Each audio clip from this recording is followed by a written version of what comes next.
Mucho antes de la invención de la rueda, el hombre debió haber identificado la forma peculiarmente irracional del círculo. El origen de su estudio se remonta a los años 2300 y 539 a.C., en una ciudad de la Baja Mesopotamia llamada Babilonia, lo que hoy conocemos como Irak. Según historiadores, esta se desarrolló en los márgenes del río Éufrates y fue fundada por el rey Minhor.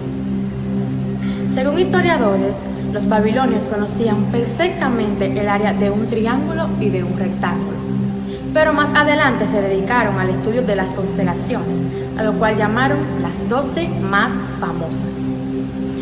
Por consiguiente, desarrollaron el sistema del zodiaco, lo que se basaba en escoger una circunferencia y dividirla en 30 partes iguales, a fin de que las 12 más famosas pudieran encajar de manera perfecta dentro de ellas, lo que nos da como resultado la operación 12 por 30, que es igual a 360. El 360 se basa en una secuencia numérica con el número 60 como base. Según historiadores, se dice que los babilonios fueron los primeros en dividir en 360 grados el área total de una circunferencia. Otros simplemente dicen que lo utilizaron porque se aproximaba a los días del calendario babilonio, y otros se refieren a este porque el 60 es un número muy divisible para muchos otros números. Desde otro punto de vista, Hiparco, quien desarrolló el sistema formal de la latitud y longitud de la Tierra, expresa el globo terráqueo como una circunferencia perfecta de 360 grados, en donde un grado es igual a 60 minutos y un minuto 60 segundos. El círculo es el resultado de una figura integrante y fascinante.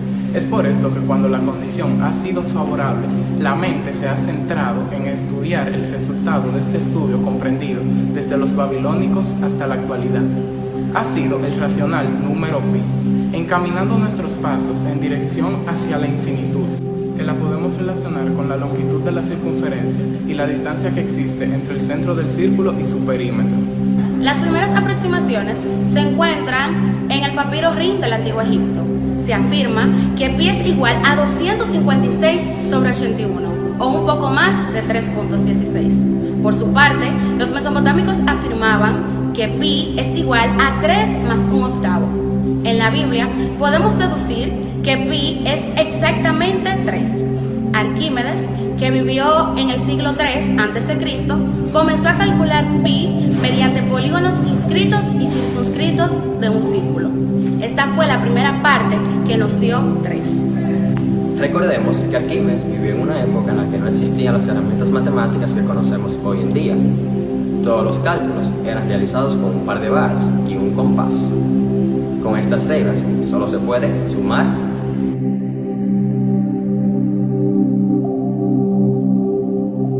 multiplicar,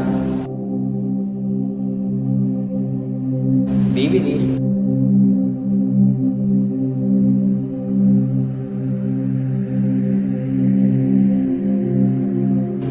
restar y sacar raíces cuadradas.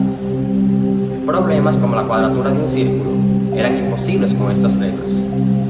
Por eso, hoy realizaremos la interpretación moderna del método de exposición para así llegar al pi según Arquímedes. Y para eso utilizaremos las herramientas matemáticas que conocemos hoy en día, como lo son el álgebra, la trigonometría y el cálculo. Para comenzar, sabemos que si en un círculo pi es igual a la circunferencia sobre el diámetro, supongamos que en un círculo cuyo radio mide 1 y desconocemos la circunferencia y el valor de pi. Para deducir estas dos últimas incógnitas, lo que debemos es inscribir el polígono de 6 lados en la circunferencia de forma que conozcamos la medida de radio del polígono. Ahora bien, necesitamos calcular el perímetro del polígono para dividir el polígono en triángulos, tomando en cuenta el punto como centro y los vértices del polígono. Necesitamos conocer acerca de un ángulo que llamaremos teta. Para calcularlo dividiremos 360 grados de una circunferencia entre números de lado de un polígono. Debemos de construir un triángulo rectángulo, dividiéndolo en dos partes iguales, ya que contamos con el ángulo θ entre 2 y el valor del radio. podemos obtener el valor del lado x utilizando una simple fórmula trigonométrica que es radio por el seno del ángulo. Multiplicando x por 2 encontramos el resultado de un lado, entre el resultado multiplicado por el lado encontramos el perímetro. Podemos sustituir θ por 360 en el número de lados, recordando que nuestro perímetro funciona como aproximación para la circunferencia, por lo tanto que para calcular pi debemos de dividir el resultado entre el diámetro o 2 veces el radio. Arquímedes circuló manualmente su aproximación con los polígonos de 6, 12, 24, 48 y 96 lados. Esto nos tomaría menos de un segundo, pero con un polígono de 96 lados podemos aumentar los valores de n aún mayores. Con un polígono de 3072 lados tenemos 7 decimales en el lugar correcto. Es importante anotar que debido a que el polígono está inscrito dentro de la circunferencia, solo se le puede aproximar valores inferiores a pi. Si el polígono tuviera infinitos lados, igualaría a la circunferencia, por lo que si desarrollamos un límite, podemos llegar al valor exacto de pi. Pi es la relación entre la circunferencia y su diámetro. Es un número irracional y una de las constantes matemáticas más importantes, utilizadas frecuentemente en la matemática, física e ingeniería. El valor numérico de pi truncado de sus primeras cifras significativas, 3.14, utilizado por primera vez en el 1702 por el matemático William Jones. Pi es la razón del perímetro de la circunferencia sobre su diámetro, que da como resultado pi, que es igual a 3.14. Los elementos de una circunferencia son radio, diámetro, círculo y centro. Pi es un número cuyo valor se encuentra expresado en una secuencia infinita de decimales.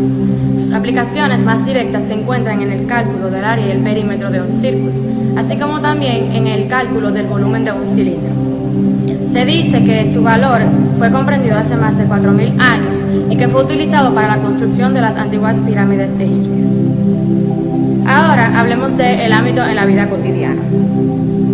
El pi, si bien dijimos que es un número comprendido en una secuencia de decimales infinitos, teóricamente podríamos decir que en cualquiera de sus secuencias numéricas podríamos encontrar cualquier dígito que queramos, así como nuestra fecha de nacimiento e incluso nuestro propio número telefónico. Ahora bien, ¿cómo puedo encontrar mi fecha de nacimiento en una secuencia del pi? Te explico.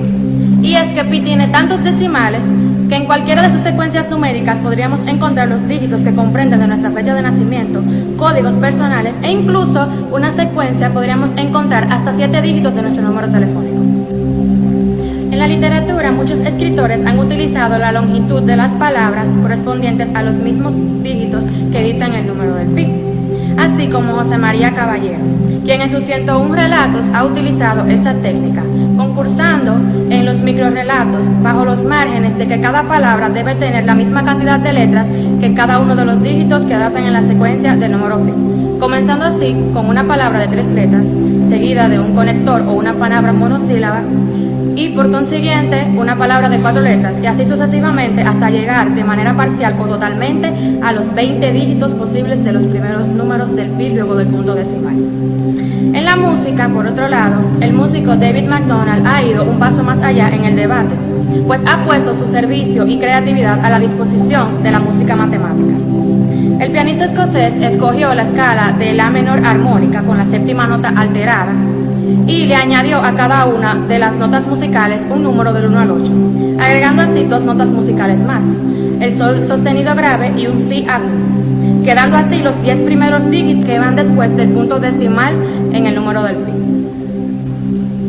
Desde otro punto de vista, en la probabilidad, si dibujamos 2 líneas totalmente paralelas en el suelo y tomamos agujas y la colocamos a la misma longitud de la distancia que existe entre las 2 rectas paralelas, la probabilidad de que lances una aguja y caiga dentro de una de las rayas es igual a 3.14. Asimismo, las computadoras son probadas calculando el valor del pi, así siendo capaces de calcular hasta 2.000 billones de dígitos. Hablemos de algo mucho más sencillo, el calendario. Un año tiene 365 días, 52 semanas, 8.760 horas, 525.600 minutos, lo que equivale a 10 millones de pi. Esto debido a los factores tiempo ya antes mencionados. Hablemos del ecosistema. ¿Qué tiene que ver el pi con la naturaleza? Bueno, si dividimos el número de abejas hembras de un panal cualquiera en el mundo entre el número de abejas macho, el resultado siempre será el número pi. La relación existente entre un río cualquiera, desde su nacimiento hasta su desembocadura, y es medida su longitud desde la línea media, su resultado es aproximadamente 3.14. Si calculamos el diámetro del pie de un elefante multiplicado por 2 veces el pi, el resultado siempre será la altura total del animal. Se ha estudiado que el número pi aparece de manera inexplicable en todo lo que tenga que ver con la naturaleza, siendo así un número natural, irracional e implacable.